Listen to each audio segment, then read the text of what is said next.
ആദ്യം തന്നെ ചങ്ങാതിമാർക്കുള്ള ഒരു കിടിലോസ്കി നമസ്കാരം ആയിക്കോട്ടെ. ഒരു കിടുക്കാച്ചി ടൊമാറ്റോ ചട്നി എന്ന റെസിപ്പി കേട്ടോ. ഇത് കാണുമ്പോൾ തന്നെ വായിൽ കപ്പലോടിക്കാനുള്ള വെള്ളം വരുന്നുണ്ട്. 5 മിനിറ്റ് കൊണ്ട് ഈസി ആയിട്ട് ഉണ്ടാക്കാൻ പറ്റുന്ന ഒരു കിടുക്കായിട്ട് കേട്ടോ. ഒന്നും നോക്കണ്ട. ഈ പ്രാവശ്യം ഇനി ഇഡ്ഡലിയൊക്കെ ഉണ്ടാക്കും, ദോശ ഉണ്ടാക്കും, ഇതുപോലെ ചട്നി ഉണ്ടാക്കി പൊളിച്ചെടുക്കുക എൻ്റെ ചങ്ങാതിമാരെ.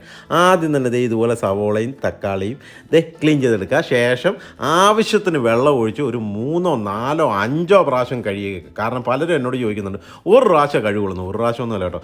വീഡിയോയിൽ വലിച്ചു വാരി 3-4 പ്രാവശ്യം കഴിച്ച് കഴിഞ്ഞാൽ ഭയങ്കര ബോറാണ് എൻ്റെ ചങ്ങാതിമാർ. അതുകൊണ്ടാണ് ഇത് വീഡിയോയ്ക്കകത്ത് കാണിക്കുക. പക്ഷേ നിങ്ങളൊരു 5-6 പ്രാവശ്യം നല്ല രീതിയിലങ്ങ് കഴിക്കുക, തകർത്ത്. എന്നിട്ട് ആകാശത്ത് കത്തിയൊക്കെ ഏറിയതിന് ശേഷം ഇതുപോലെ തക്കാളി ഓരോരോ പീസ് എടുത്ത് ഇതുപോലെ കുനുകുനാന്ന് അറിയുക. കണ്ടോ, ഇതുപോലെ കുനുകുനാന്ന് അറിയുക. ഇതിൻ്റെ അളവ് പലരും ചോദിക്കുന്നത്. അപ്പോൾ തക്കാളി 1 കിലോ തക്കാളി എടുക്കുവാണെങ്കിൽ സവാള 1/2 കിലോ മതിയാണ്. അതിനുള്ള 1/2 കിലോ അല്ലെങ്കിൽ 700 ഗ്രാം മാക്സിമം മതി. ഇതാണ് ഇതിൻ്റെ ഒരു അളവ്. പിന്നെ ഒരു മാക്സിമം ഒരു 100 ഗ്രാം പച്ചമുളക്, പിന്നെ ഈ വക മസാലാസ് എല്ലാം കൂടെ ഇട്ടുള്ള പരിപാടിയാണ്. ഇതുപോലെ തക്കാളി ചെറുതായി കുനുകുനാ നല്ല സ്റ്റൈലായിട്ട് എറിയുക. ആ സമയത്ത് നമ്മുടെ ചാനലൊക്കെ ഫോളോ ചെയ്യാത്തവരുണ്ടെങ്കിൽ ഫോളോ ചെയ്യാനും, ലൈക്ക് ചെയ്യാത്തവരുണ്ടെങ്കിൽ ലൈക്ക് ചെയ്യാനും, കമൻറ്റ് ചെയ്യാത്തവരുണ്ടെങ്കിൽ കമൻറ്റ് ചെയ്യാൻ, വാരിങ്ങ് വിതറേൻ്റെ ചങ്ങാതി. നമ്മുടെ യൂട്യൂബ് ചാനലും കൂടെ ഇങ്ങ് തകർത്ത് പൊളിച്ചടിക്കുകയോ ഒന്നും നോക്കണ്ട. ഷെഫ് നിബു ആൽക്കമിസ്റ്റ് എന്നാണ് യൂട്യൂബ് ചാനലിൻ്റെ പേര്.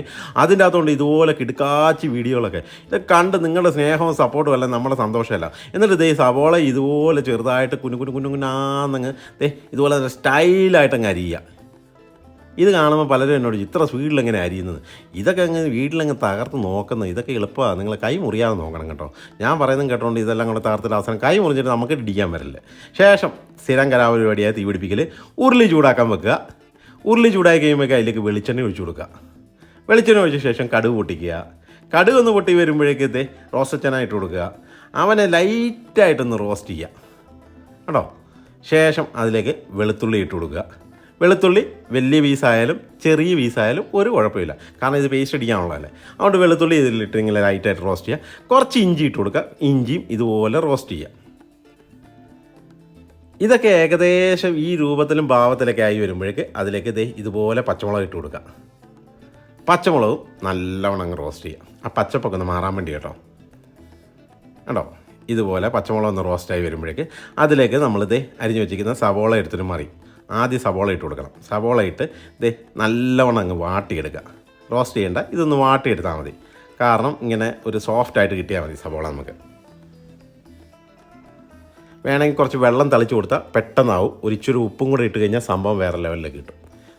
ഇതുപോലെ സവോളയും കൂടെ ഒന്ന് വാട്ടിയെടുത്ത ശേഷം ഈ ഒരു രൂപം ആകുമ്പോഴേക്ക് തക്കാളി ഇതുപോലെ സ്റ്റൈലായിട്ട് എടുത്തൊരു മറിക്കുക. തക്കാളി അതുപോലെ തന്നെ ഇട്ട് കൊടുക്കുന്നതിനോടൊപ്പം കുറച്ച് ഉപ്പും കൂടെ ഇട്ട് കഴിഞ്ഞാൽ പെട്ടെന്ന് ഇവൻ വാടി കിട്ടും. അല്ലെങ്കിൽ ഇച്ചിരി സമയം എടുക്കുക. അപ്പോൾ ഉപ്പും കൂടെ ഇട്ട ശേഷം ഇവനെ മൊത്തത്തിലങ്ങ് ഇതുപോലെ വാട്ടിയെടുക്കുക.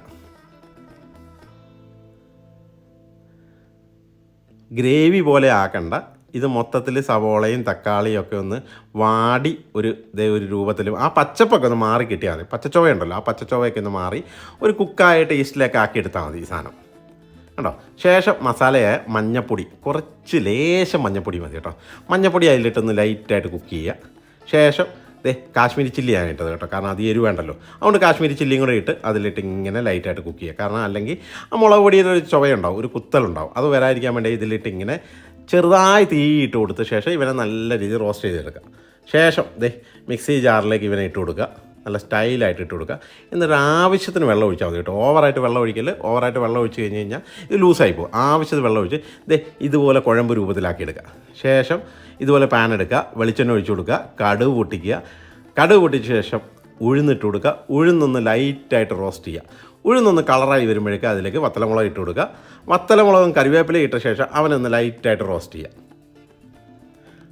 ഇതൊന്ന് മൂത്തത് ഈ രൂപത്തിലും ഭാവത്തിലൊക്കെ ആയി വരുമ്പോഴേക്ക് അതിലേക്ക് ഇച്ചിരി കായപ്പൊടി ഇട്ട് കൊടുക്കുക. കായപ്പൊടി ഇട്ട് അധികം മൂപ്പിക്കണ്ട, നേരെ എടുത്ത് തക്കാളി ചട്നിയിലേക്ക് എടുത്ത് മാറി. എന്നിട്ടൊരു സ്പൂൺ വെച്ച് ഇവനെ ഇങ്ങനെ നല്ലോണം മിക്സ് ചെയ്യുക. പിന്നെ സ്മെല്ലാ വരുന്ന എൻ്റെ ചങ്ങാതി ഒരു രക്ഷയില്ല കേട്ടോ. 5 മിനിറ്റ് കൊണ്ട് നിങ്ങൾക്ക് ഇതുപോലെയുള്ള കിടുക്കാച്ചി തക്കാളി ചട്നി ഉണ്ടാക്കാം. ദോശയ്ക്ക് ഇഡ്ഡലിക്കൊക്കെ ഈ സാധനം മതി, വേറെ ഒരു സാധനം വേണ്ട എൻ്റെ ചങ്ങാതി. രാവിലെ എളുപ്പത്തിൽ ഉണ്ടാക്കാൻ പറ്റുന്ന കിടിലോസ്കി ചട്നി കേട്ടോ. എന്നിട്ട് ഇതുപോലെ പൂ പോലത്തെ ഒരു ഇഡ്ഡലി എടുക്കുക. എന്നിട്ട് തക്കാളി ചട്നിയിലങ്ങ് മുക്കുക. എൻ്റെ ചങ്ങാതി കണ്ണടച്ച് നിങ്ങളുടെ അനുഭവത്തോടു കൂടി ഒരു പിടുത്തം പിടിക്കാൻ പോവുക. ഒരു രക്ഷയില്ല. വായിലേക്ക് വെച്ചപ്പോൾ അലുത്ത് പോകുന്നത് നമ്മുടെ കണ്ണ് കാണുമ്പോൾ അറിയാം സംഭവം വേറെ ലെവലാണ്. എന്നാ ടേസ്റ്റാണ്, ഒന്നും നോക്കണ്ട. നാളെ തന്നെ ഈ സാധനം ഉണ്ടാക്കിയിട്ട് നിങ്ങളുടെ അഭിപ്രായം കമൻ്റ് ആയിട്ട് അങ്ങ് വാരി വിതർ എൻ്റെ ചങ്ങാതിമാരെ. ഒരു രക്ഷയില്ലാത്ത വേറെ ലെവൽ സാധനം കേട്ടോ. കേട്ടോ, കാണുമ്പോൾ നിങ്ങൾക്ക് തന്നെ കൊതിയാവുന്നില്ലേ? ഒന്നും നോക്കണ്ട. ഇനിയും തേങ്ങാ ചട്നിക്ക് മാറ്റി തക്കാളി ചട്നി ഉണ്ടാക്കി തകർത്ത് പൊളി.